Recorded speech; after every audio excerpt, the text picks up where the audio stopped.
well, those people we're going to read a little later said come out the grave. He took these people to heaven with him. But I got a problem with that because the book said he went up into heaven. It didn't say they. That's right. It didn't say they.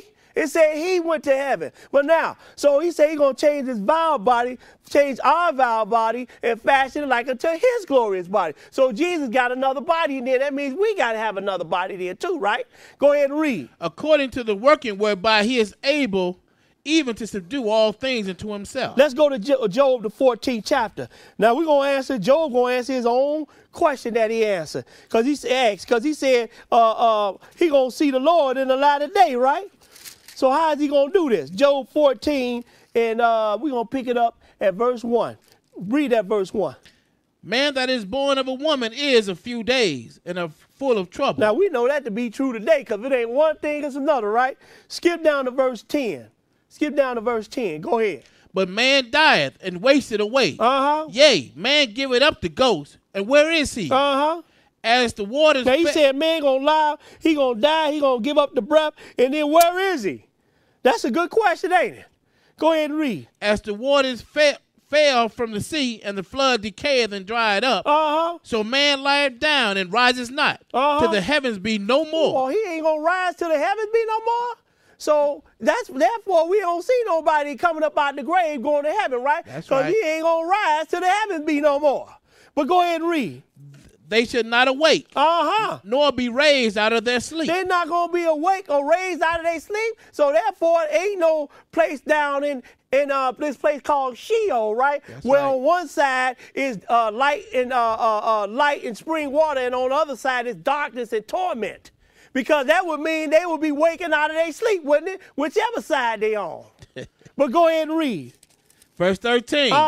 Oh, that thou wouldest hide me in the grave. Oh, that's what men gonna be hid when they die. Just like when they went and found King Tut, where was he at? In the grave, yes, wasn't sir. he? Well, why can't you find Jesus' body though? Why the most significant man to ever walk the earth in the entire history of man? Why can't you find his body? But you can find King Tut, King Arthur, name them. You can find them. But go ahead and read. That thou wouldest keep me secret until thy wrath be past, that thou wouldest appoint me a set time and remember me. He said you're going to appoint me a set time and remember me. Go ahead and read. If a man die, shall he live again? All the days of my appointed time will I wait till my change comes. So that's what's going to happen. He said, all the days of my appointed time will I wait till my change comes. Just like Paul said, he going to change this vile body and fashion like unto his glorious body. That's right. So Job understood that he got to wait in the grave until his change comes. That's how he going to see him in the latter day in the flesh, and his eyes going to behold him and not another. Because he's got to wait until his change comes. All right. Now let's go to 1 Corinthians, the 15th chapter. 1 Corinthians 15. We're gonna pick it up at verse 35. 1 Corinthians 15 and 35. Like these the apostles and the prophets, all of them consistent, aren't they? Yes, they're all saying the same thing. 1 Corinthians 15, and we're going to pick it up at verse 35, because Paul going to answer sort of the same question that Job just asked him. If a man die, shall he live again? That's right. Paul going to ask sort of the same question. 1 Corinthians 15 and 35. Go ahead and read. But some man would say, how are the dead raised up? And with what body do they come? How are the dead raised up, and with what body do they come? Go ahead and read. Thou fool, that which thou sowest is not quickened except it die. And that which thou sowest not that body that should be. Oh, so this body that goes down in the grave is not the body that's going to come up out of the grave. Just like when Jesus went in the grave as a fleshly man, he didn't come up no fleshly man. He came up a spiritual being, didn't he? That's right. Go ahead and read. But bear grain. It made chance of wheat or some other grain. Oh, so Paul don't know what kind of body this going to be neither, does he? Right. He said it may chance of wheat or some other grain. Just like I don't understand what Jesus mean when he said, spirit have not flesh and bones like you see me have. And like Job said, in my flesh I'm going to see it. What kind of flesh is this? I don't know. It might chance of wheat or some other grain. You understand? But go ahead. What verse you at? Verse 38. But God giveth it a body, as it had pleased him. That's the body that you're going to get. The body that pleased him. And when you get that body, you ask him, what kind of body is this? Go ahead and read. And to every seed his own body. Uh-huh. All flesh is not the same flesh. Go ahead. But there is one kind of flesh of men. Uh-huh. Another flesh of beasts. There's one kind of flesh of men, one kind of flesh of beasts. Well, let's get down to it. Skip down to verse 44. I'm sorry, verse 42. 42. Uh-huh. So also is the resurrection of the dead. Uh-huh. It is sown in corruption. Uh-huh. It is raised in incorruption. Go ahead. It is sown in dishonor. Now, we talking about the resurrection of the dead, right? Yes, sir. He said it is sown in corruption. It is raised in incorruption. Uh-huh. It is sown in dishonor. Uh-huh. It is raised in glory. Go ahead. It is sown in weakness. Go ahead. It is raised in power. Go ahead. It is sown a natural body. It is sown a natural body, because that which is flesh, right? That's right. Go ahead and read. It is raised a spiritual body. And it is raised a spiritual body, because that which is flesh, and that which is spirit is spirit. That's what we're talking about. That's why he compared the natural body with a spiritual or an angel, because that which is flesh, and that which is spirit. When the Lord came up out of the grave, did he come up a fleshly body, or did he come up a spiritual body? A spiritual body. That's right. That's why he compared these spirits. Now, when you come up out of that grave, a spiritual body, now you can go like the wind. Just like it said, the wind blowing where it listen. You can hear the sound there, but you can't tell where's it coming and where it going, right? That's so right. is everyone is born of the Spirit. Why? Because flesh and blood cannot inherit the kingdom of God. So you must be changed into a spirit. That's why he compared these two when talking about born again. So born again is a whole lot more than what we've been taught it is, Right. isn't it? Yes, sir. Now, let's go and look at something. I hope we get it. We're gonna try to get through these scriptures right here. Let's go to we're gonna skip this 1 Thessalonians, the fourth verse. We're gonna go to 2 Kings, the 13th chapter. 2 Kings, the 13th. And we're gonna pick it up verse 20. 2 Kings 13 and 20. 2 Kings 13 and 20. When you get it, go ahead and read. 2 Kings 13 and 20. Let's move, because we're going to be running out of time here in a minute. I'm trying to get as much in as I can. Go ahead and read. And Elisha died, and they buried him. Go ahead. And the bands of the Moabites invaded the land at the coming in of the year. And it came to pass as they were burying a man, that, behold, they spied a band of men. And they cast the man into the sepulchre of Elisha. Now they cast this man in the sepulchre, or the burial of Elisha. Go ahead and read. And when the man was let down and touched the bones of Elisha, he revived and stood up on his feet. I know that brother was happy. This man, you was dead, man. We threw you down in Elisha's grave, and you just came to life. Now, did he come up with this flesh, or did he come up with a spiritual body? We got to find out, because if he came up with this type of body, then we should see him walking around here now. We should see him walking around here now. All right, but let's go look at something else. Let's go to Matthew, the 27th chapter. Matthew 27. We ain't going to get all these scriptures in, but we're going to Matthew 27. Go ahead and read. And we're going to pick it up, at verse 46. Matthew 27 and 46. Go ahead and read. And about the 9th hour, Jesus cried with a loud voice, saying, Go ahead. Eli, Eli, lama sabachthani. That is to say, my God, why hast thou forsaken me? Go ahead. Some of them that stood there, when they heard that, said, this man calleth for Elijah.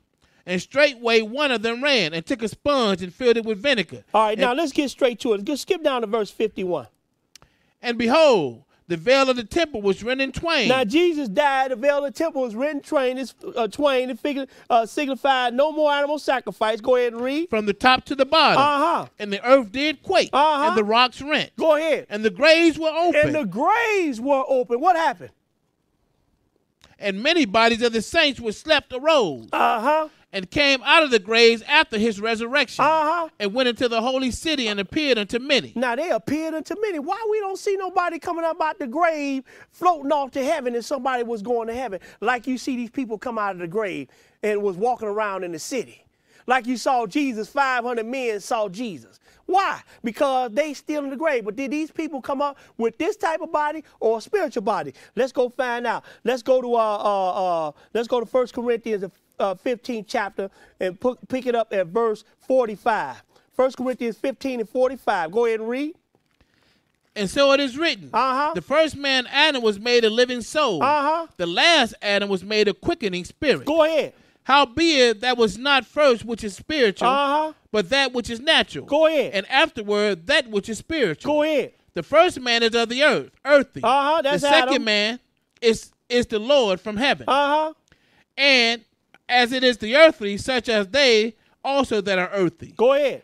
And as it is the heavenly, such as they also that are heavenly. Now we got the image of the earthly right now. Then we got to bear the image of the heavenly. Read that 49th one.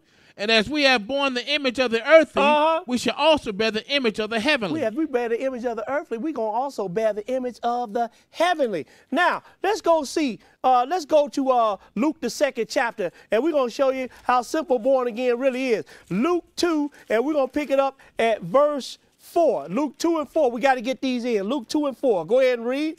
And Joseph also went up from Galilee, out of the city of Nazareth into Judea. Go ahead. Unto the city of David, which is called Bethlehem. Because he was of the house and lineage of David. Go ahead. To be taxed with Mary, his espoused wife, being great with child. Now she great with child. In other words, she pregnant, right? Go ahead and read. And so it was that while they were there, the days were accomplished that she should be delivered. And she brought forth her firstborn son. And she did what? Brought forth her firstborn son. Brought forth her firstborn son. Just like we read about born again, a body has to come forth, right? So now he was born a fleshly being, right? Let's go to Colossians, the 1st chapter. Colossians 1, we're going to pick it up at verse 15. Colossians 1 and 15. When you get it, go ahead and read. Who is the image of the invisible God? We talking about Jesus. He is the image of the invisible God. Go ahead and read. The firstborn of every creature. The firstborn of every creature. Why? Because nobody has taken on the spiritual form like he has yet. Go ahead and read. For by him were all things created that are in heaven and that are in the earth, visible and invisible. Go ahead. Whether they be thrones or dominions or principalities or powers, all things were created by him and for him. Go ahead. And he is before all things, and by him all things consist. Go ahead. And he is the head of the body, the church. Go ahead. Who is the beginning, the firstborn from the dead. He the firstborn from the dead. How many times was he born then? Twice. There's your born again. You must be born of the water, which is the word of God. You must be born of the spirit, which is a spiritual body. You must be born again. Man has to take on a second birth. Physically, he has to take on a second birth. Now, let's try to get this one in. Let's go to 1 Corinthians 15 and 54. Read that 54th verse. Go ahead and read it when you get it. 1 Corinthians 15 and 54. Go ahead. So when this corruptible shall have put on incorruption, and this mortal shall have put on immortality, then shall be brought to pass the saying that is written. Go ahead. Death is swallowed up in victory. Death is swallowed up in victory. And this is when you are born again. When death is swallowed up in victory. Wasn't Jesus victorious over death? Yes, sir. Well, that's when he was born again. When he came up out of that grave, he was victorious over death. And that's when you shall be born again, when you are victorious over death. Thank you.